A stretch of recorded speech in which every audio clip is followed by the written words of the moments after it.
We're taking Connecting Point on the road tonight and coming to you from Turners Falls, Massachusetts, in the heart of Franklin County. The largest of the 5 villages that make up the town of Montague, this former industrial town has, like so many others before it, looked in recent years to arts, culture, and a burgeoning small business scene as a way to bring new life to it.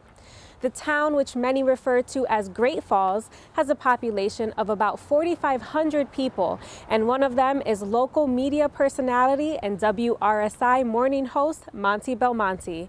A great champion of his adopted hometown, he was kind enough to take us on a tour to see some of the places and meet some of the people that make this Franklin County village so special to him. Monte brought us to several stops along the way, but began our tour at a place that he has a personal connection with, the Shea Theater. Well, welcome to my neighborhood. It's a beautiful day in the neighborhood, and let's make the most of this beautiful day, shall we? And I'll show you around the village of Turners Falls, where I've lived for the last 18 years. It is a great town, and I love living here, and I love being on Avenue A. I'm also really involved in this beautiful theater that we're standing in front of right now, the Shea Theater, which is owned by the town of Montague and run by a nonprofit board of which I'm the president, and directed by Linda Tardif, who I'll introduce you to when we go inside the theater. Let me introduce you to our managing director, Linda Tardif. Hello, Linda. Hey, Monty. Can you call me Mr. President? I will not. Okay. Today. Can you tell us the brief history of the Shea? Well, it's lived a lot of lives since it opened in 1925 as a vaudeville house. Then it moved on to a movie house, and we actually have one of the original posters here from the Three Musketeers. Then in the 1970s, it was a Renaissance community. A commune. Commune. Yes, taking over this building and using it as their kind of center of activity and worship and what? And whatnot. And then it moved into a community theater, and then it comes to us, starting in 2015. Will you show us a little bit around the theater? Come on, let's go. All right, Linda, what are we checking out here? Well, tonight is a really cool night because we have Grammy-nominated all-female folk group Della Mae in the house tonight. What else is coming up? All kinds of stuff. We have Amy Helm coming in April. We have a local all-day music festival called Mud Season, the Adam Ezra Group. There's so much coming up.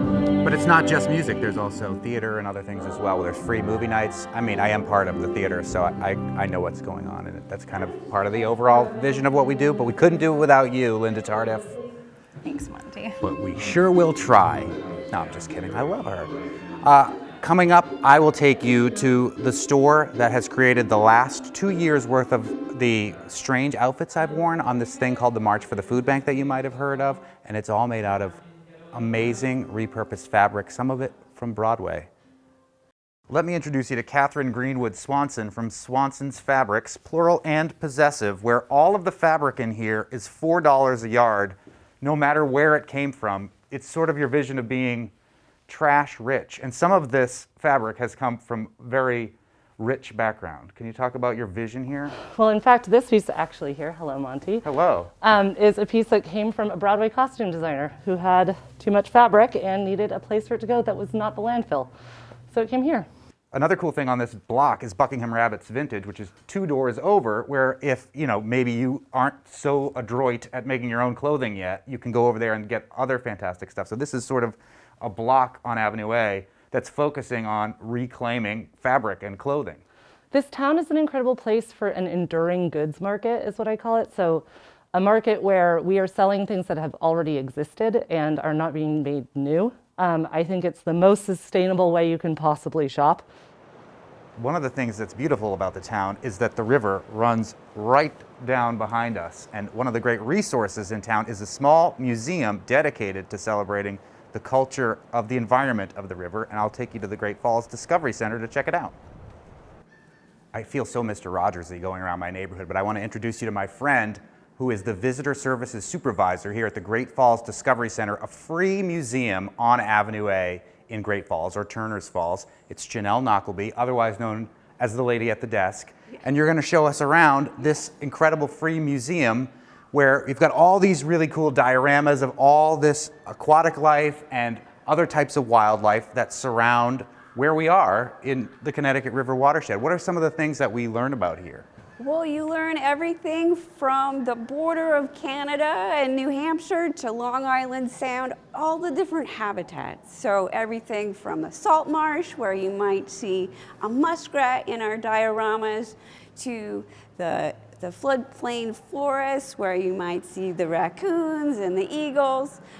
Each habitat tells a story of animals that are unique to that habitat. And the other thing that's really cool is you have a place where you can actually see all of the phases of the river from industrialization to its habitat, all in the back of the building here. Yes. Let's go check it out. Okay. What's great about this canal is there's a 3.5-mile bike path that connects from Unity Park all the way to the East Deerfield Rail Yard. It's a great walk. And also, it helps remind us of the legacy of industrialization here too.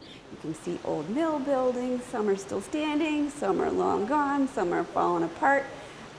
Well, we're really lucky, and I'm really lucky because I live right down the street to have a great museum like this here, Janelle. Thank you for giving us a little you're tour. welcome. We could take the bike path, which is right outside this window, all the way down to the gateway to my neighborhood, which just happens to have an excellent brewery that I want to show you. Yes. It's called Brick and Feather.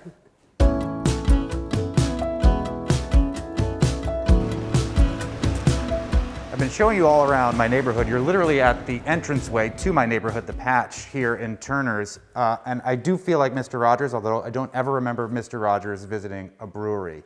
But I'm really lucky because I think this is one of the best breweries we have in the valley, and all my beer snob friends think so too. It's Brick and Feather Brewery with Lawrence George, who is the owner and the brewer. You make one of my, I think my favorite beer, this one here, the Sauron's Nightlight. Tell me about your beer vision. What makes Brick and Feather unique in a valley that has some excellent, excellent, excellent breweries?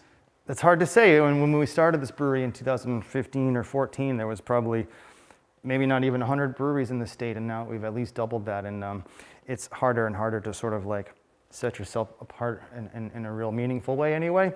Is there a beer that you feel like you're famous for? Like certain breweries they're famous for their IPA or what have you?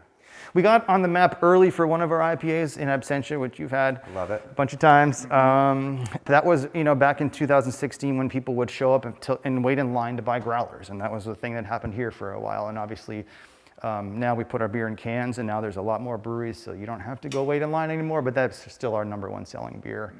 My gateway beer was this lager, and it's still my favorite beer, and if people aren't into hops, that's one that they're going to go for. It's called really, Kitten really with a Whip. enjoy. You also have some of the coolest named beers. Thank you, Monty. Like I said, Sauron's Nightlight, a little homage to Lord of the Rings, and the most delicious dark beer, porter or stout? It's a porter. Porter that I've had. So I just live right around the corner, so it's really easy for me to come get it. But it's one of the most amazing things about living here, right off Avenue A in Great Falls.